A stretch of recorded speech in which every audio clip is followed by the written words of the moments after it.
What's up everybody, Chris Gault here, Healthy Living with Chris Gault, and today we're going to talk about the best way to stop procrastinating. And this is a must-see, so let's stop procrastinating and let's get to it.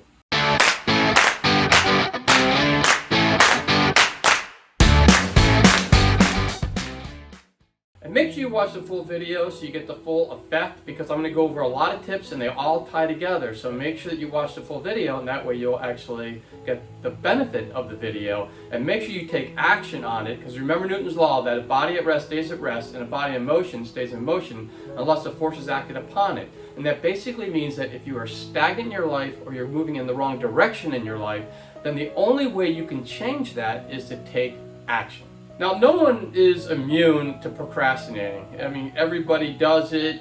All successful people do it. It's just that successful people have found tricks to get around it most of the time. And that's what we're going to go over today.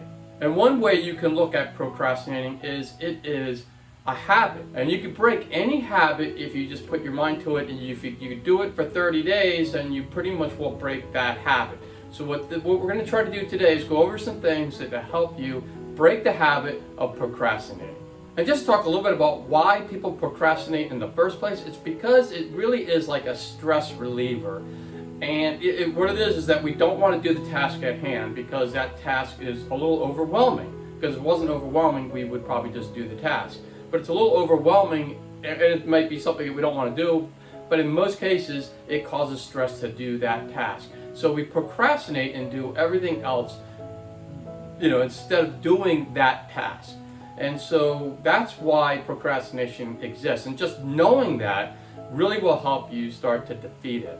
And it's just interesting how, like when I sit down to a task that I don't like to do, all of a sudden it's just so important for me to, brush my teeth or take out the trash or read a book or do anything, maybe go for a run or do anything other than the task at hand. It's like everything becomes important. And when you start seeing that pattern, then you start knowing mindful. You can be mindful about it. Oh yeah, okay, now I know that all I'm doing is I'm pushing off this task. Now, here are some ways that you can get back on track if you are procrastinating. So the one way to actually do it is just sit down and start working on your task. And just tell yourself you're going to do it for 30 minutes. And if you can do it for 30 minutes, chances are you'll actually continue after that 30 minutes. It's that the first 30 minutes of work on a specific task is the hardest part of doing a task. So get the first 30 minutes in. You can even time it. You just say to yourself, I'm just going to do 30 minutes and then I get a break. The other thing to do is just to break your goals down into smaller tasks. Like I had to do my taxes last year, and it was the first time I've done them in a long time because I had a running store and I had investments, and I just thought it was confusing enough. Even though I'm a CPA, I had somebody else do the taxes. But last year, because we don't have the store anymore, I felt that I should do them, and I kept pushing it off and pushing it off. Now, when it was about a month out from being due, I made sure that I started it. And what I did is I broke it down to say, okay, I'm going to do this part first, then this part next, and then this part next. And when I did that, it made it a little bit easier to get the taxes done. And the other way to do it is just to really just plan out your day. You can schedule it on your calendar. And one of the tricks that you could do is say, I'm going to block out 30-minute increments of this task. And so what I'm going to do is I'm going to work 25 minutes, and then I'm going to take a 5-minute break. And then I'm going to work 25 minutes, and then I'm going to take a 5-minute break. And you can actually do that and actually schedule this so it actually will in your calendar, and it will alert you every time when you're coming up to that 25. So once the 25 minutes is up, you hear the ring, you can take your time off, take your break, and then after 5 minutes it'll ring again, and then you'll go right back to work for your next 25 minutes. And if you do that, sometimes it's easier, like if you're studying for a test or something, it might make it easier because you're not just studying all the way through and killing yourself, but you're actually working hard because you know that in 25 minutes you're going to have this break that you can relax a little bit. Another way to do it is to set the bar low at first. So let's say your goal is that you want to read this entire book that you have to read before class starts next week. And what you do is you just break it down into smaller pieces. Okay, I know I can read a chapter today. And so that's what you do. Your goal is to read the chapter. And if you happen to get through that chapter and you want to read another chapter, then you go and read the next chapter. But if you break it down into smaller goals, then typically you can get those goals done a lot easier, as opposed to saying, oh my God, I'm so overwhelmed by this huge task that is at hand. And give yourself a reward for completing your tasks. So once you get your task done, and you say, wow, I got it done. Now I can watch my favorite TV show for an hour, or I can play computer games for an hour. I can hang out with friends for a little while. You can time this as well. So maybe you take an hour off or 2 hours off, depending on what your activity is. And the great thing about this is you could do then these activities without having guilt, because I can guarantee you, if you have like this task at hand that you need to get done, like let's say I have to do something for work that's due the next day. I go to my job. Let's say I'm a marketing person. I have to get something done for that job, and it has to be due in the morning. You keep pushing it off, but then the thing is, let's say you want to play computer games instead. Well, then you're gonna while you're playing the computer game, you can't really enjoy it that much, because all you're doing is thinking about, oh my God, I still have to get this other work done. So if you get the work done first, then you can play that computer game guilt-free. And then you could just relax while you're having a game, and it's going to be more enjoyable while you're playing that computer game. Be deliberate about minimizing your distractions. And so what do I mean by that? A lot of people have their phone right next to them while they're working. And now, if you happen to work on the phone, then that's okay. But if not, then and what you could do, if you have to have it there, put it on Do Not Disturb, and you can actually set it up so important phone calls will still come through. But if you put it on Do Not Disturb, not everything is going to bang and blink, and you're not going to be looking constantly at text coming through. And you can set time aside in your day when you actually go through text and that kind of stuff.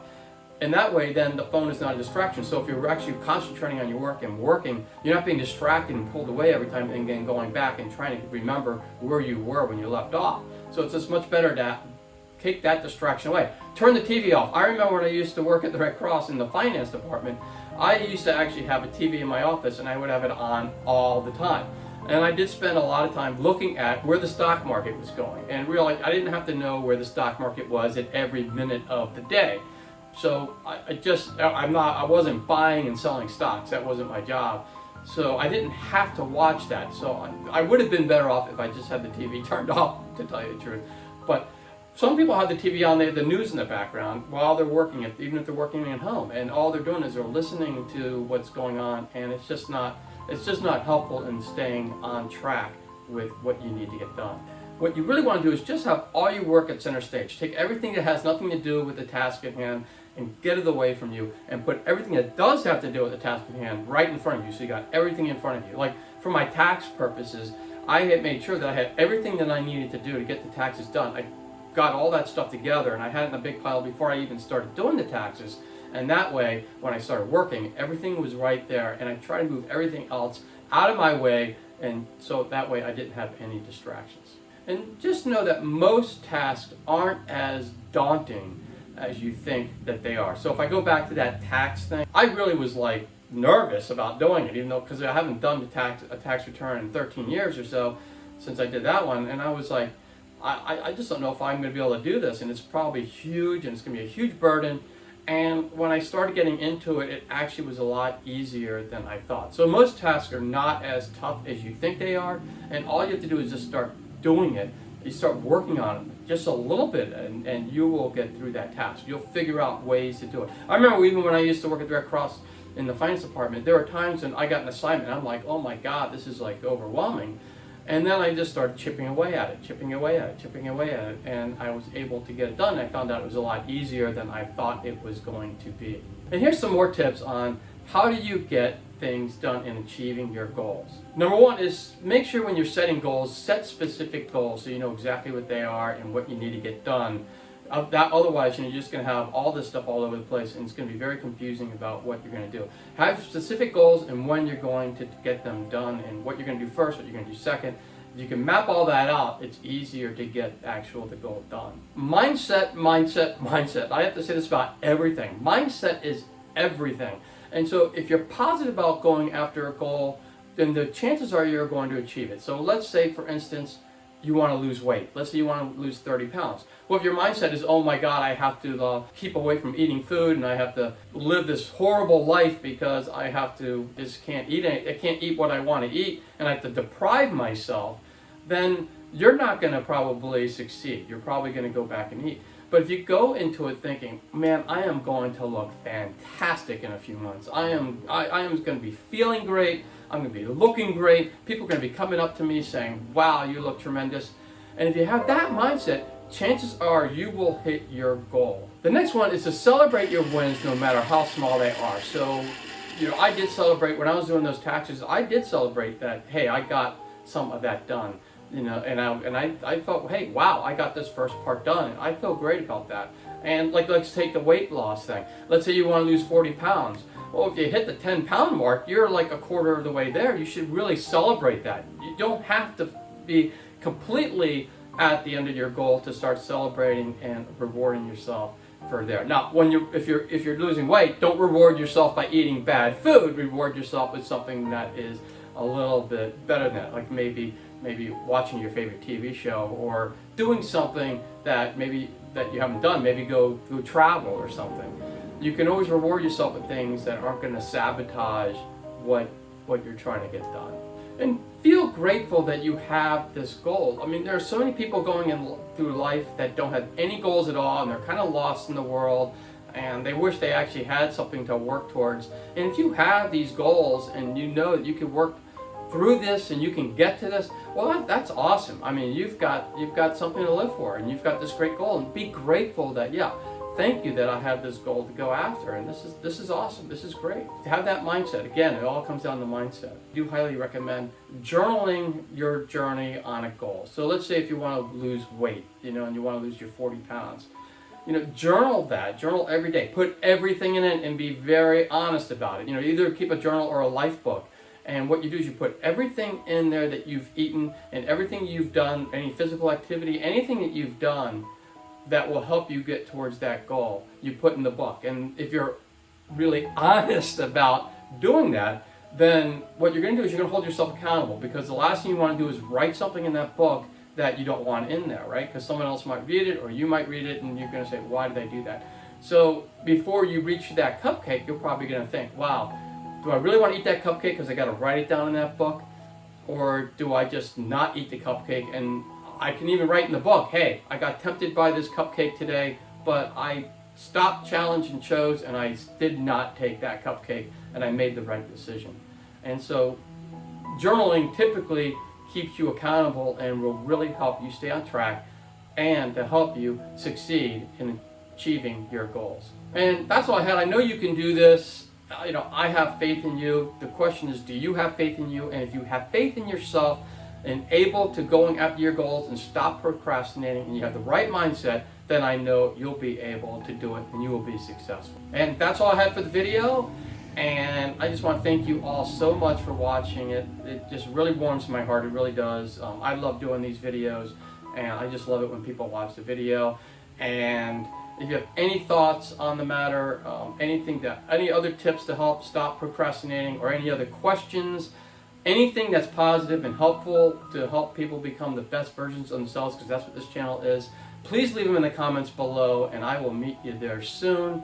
And if you like the video, make sure you give it a thumbs up, because that way YouTube will push this video out to others who can benefit from it. And if you haven't already, make sure you subscribe to the channel and ring that bell notification, and that way you'll be notified every time I put out a healthy living video. And if you know anybody who can use healthy living videos like this one, make sure you share the video and the channel with them so they can join in all the fun.